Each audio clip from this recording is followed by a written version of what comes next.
जब से स्मार्टफोन लोगों के हाथों में आया है, तब से टेलीविजन की लोकप्रियता में कमी देखने को मिली है। लेकिन ऐसा नहीं कहा जा सकता है कि टेलीविजन देखना लोगों ने बिल्कुल ही बंद कर दिया है। हमने देखा कि जब कोरोना वायरस के चलते देश में लॉकडाउन लगा, तब उस समय दूरदर्शन पर प्रसारित होने वाली रामायण को देश में खूब देखा गया और उस संकट की घड़ी में टीवी पर दूरदर्शन के द्वारा की गई इस पहल की लोगों ने बहुत सराहना की। लेकिन टीवी पर चैनल के कंटेंट को लेकर कई तरह के गंभीर आरोप लगते रहे हैं। नमस्कार, स्वागत है आपका TFI पर, जो है देश का सबसे विश्वसनीय ऑल्टरनेट न्यूज मीडिया पोर्टल।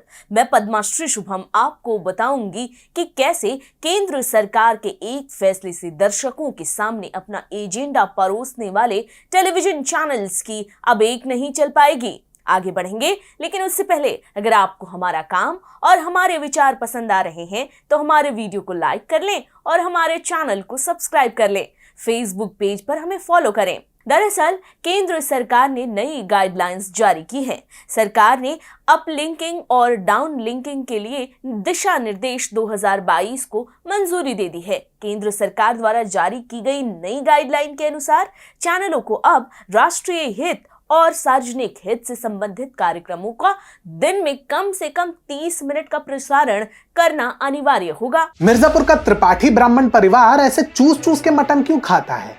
क्या रामाधीर सिंह सच में बदमाश था या वासेपुर की लड़ाई को बॉलीवुडिया रंग दिया गया है? ऐसे कई प्रश्न हैं, परंतु उत्तर केवल एक ही जगह मिलेगा, TFI के एंटरटेनमेंट चैनल पर। ऊपर दिए लिंक को दबाकर आप सब्सक्राइब कीजिए और घंटी दबाइए, इनका घंटा हम बजाएंगे। सरकार ने इस फैसले के लेने के पीछे ये तर्क दिया है कि एयरवेव सार्वजनिक संपत्ति है, जिसके चलते इसका समाज की बेहतरी में उपयोग करने की आवश्यकता है। इस तरह के कार्यक्रमों को तैयार करने के लिए चैनलों को समय दिया जाएगा। अभी तक हम देखते आए हैं कि इस तरह के कार्यक्रम या तो हमें रेडियो पर सुनने को मिलते हैं या फिर अखबार के किसी पन्ने पर पढ़ने को मिल जाते हैं या फिर दूरदर्शन पर देखने को मिल जाते हैं। लेकिन प्राइवेट चैनलों पर ये कार्यक्रम न के बराबर देखने को मिलते हैं। सरकार के इस गाइडलाइन से ये होगा कि राष्ट्रीय हित और सार्वजनिक हित से संबंधित कार्यक्रम अब प्राइवेट चैनलों पर भी प्रसारित होंगे और टेलीविजन के माध्यम से देश के कोने कोने के लोग राष्ट्रीय हित और सार्वजनिक हितों से जुड़ी बातों से अवगत हो पाएंगे।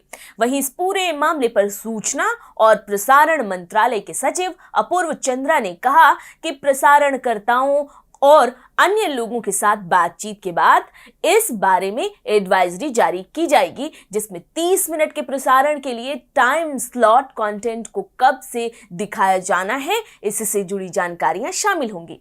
साथ ही मंत्रालय की ओर से ये भी कहा गया है कि इसके लागू होने के बाद मंत्रालय लगातार चैनलों में संबंधित कंटेंट पर नजर रखेगा और अगर कोई राष्ट्रीय हित या जनहित के कार्यक्रम को नहीं दिखाता है तो उससे इसे लेकर सफाई मांगी जाएगी। आपको बता दें कि सरकार की तरफ से चैनलों को किन थीम से जुड़े कार्यक्रम दिखाने होंगे, वो थीम भी उपलब्ध कराई गई है, जिसमें 8 थीम दी गई है। सांस्कृतिक विरासत की सुरक्षा, राष्ट्रीय एकता, शिक्षा और साक्षरता, कृषि और ग्रामीण विकास, स्वास्थ्य और परिवार कल्याण, विज्ञान और प्रौद्योगिकी, महिला कल्याण और कमजोर वर्गों का कल्याण आदि थीम शामिल है। सरकार के इस फैसले के बाद भूटान, बांग्लादेश, श्रीलंका और नेपाल के टेलीविजन चैनलों को सिंगापुर के बजाय भारत से अपलिंक करने की अनुमति मिल सकती है।